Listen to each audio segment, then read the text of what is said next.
Have you ever wondered what events or things got you to where you are today? Well, we'll be taking a look into my life events that have influenced who I am today.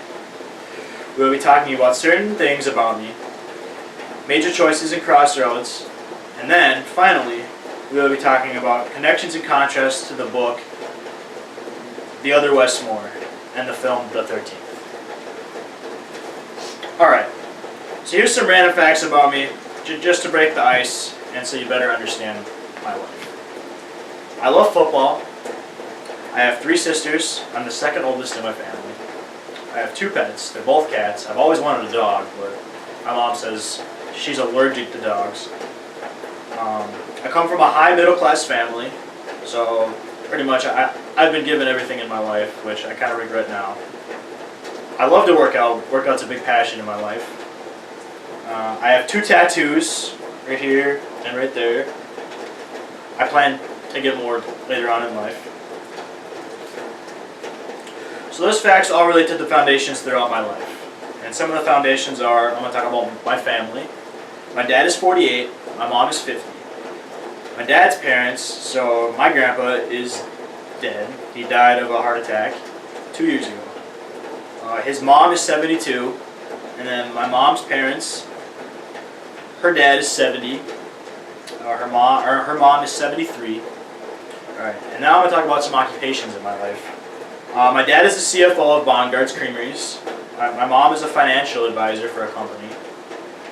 My mom's parents, so my grandma is a pastor and a therapist.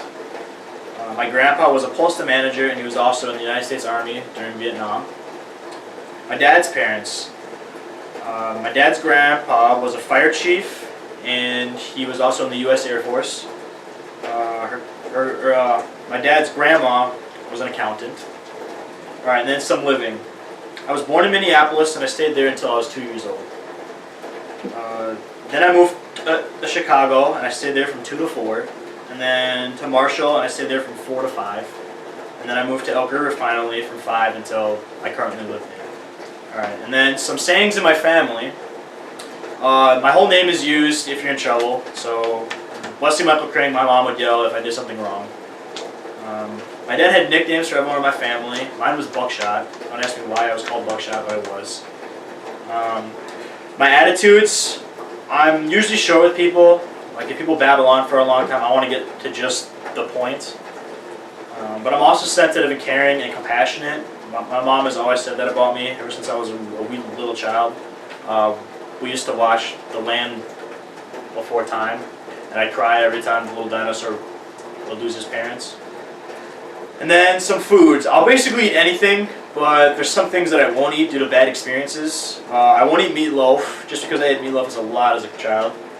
Buffalo chicken dip, I kind of threw up from that, so that's just a no-no in my book.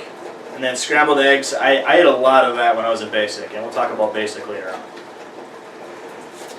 Alright, now that I've told you a little bit about myself, we are going to talk about some crossroads and choices that have impacted who I am today. Alright, so first off, the deaths in my family. The first major death in my family that meant a lot to me was my cat. I've had family members die before that, but I was a little too young to understand what was actually going on in my life. So my cat was the first animal that I ever owned, and it was just the biggest impact because I didn't know how to deal with it, so I kind of kept in all those emotions and tried to act like Mr. Tough Guy. But then those all came out later on when my grandpa passed away. My grandpa was a big influence in my life. He was the one that taught me how to hunt, fish, and basically how to be a man, because my dad was always working, so my dad was never there really in my life. So that just hit me hard, and that's when all the emotions just spewed out, and I kind of hit an all-time low. And then another thing that was an impact in my life was basic for the military.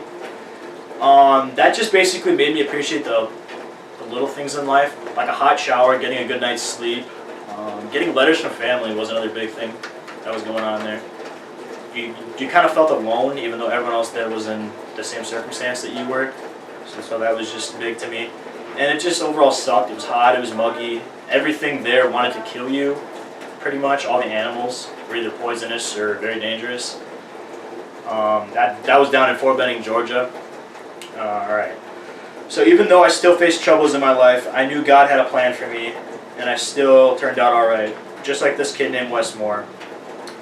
Alright, so some contrasts to the book. I never got in trouble with the law besides like a few speeding tickets.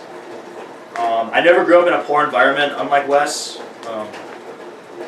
He grew up poor. I always lived in a high middle class family, like I said previously in the speech. Some connections to the book. We both moved a lot in our lives. That didn't really impact me a lot though, because I was really little, so I didn't really have a lot of friends, and if I did, they weren't actual friends.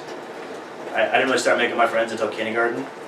And we both faced challenges in life. As I previously stated, I faced those challenges in my life, and he also faced challenges in his life too, like getting in trouble with the law, dealing with drugs, getting in trouble in school, not doing well in school, moving a lot. Those are his big challenges. Alright, so now that I've talked about my life, the challenges I faced, and the connections to a book that relates to me, I have a question for you. That question is, everyone has a story, so what's yours?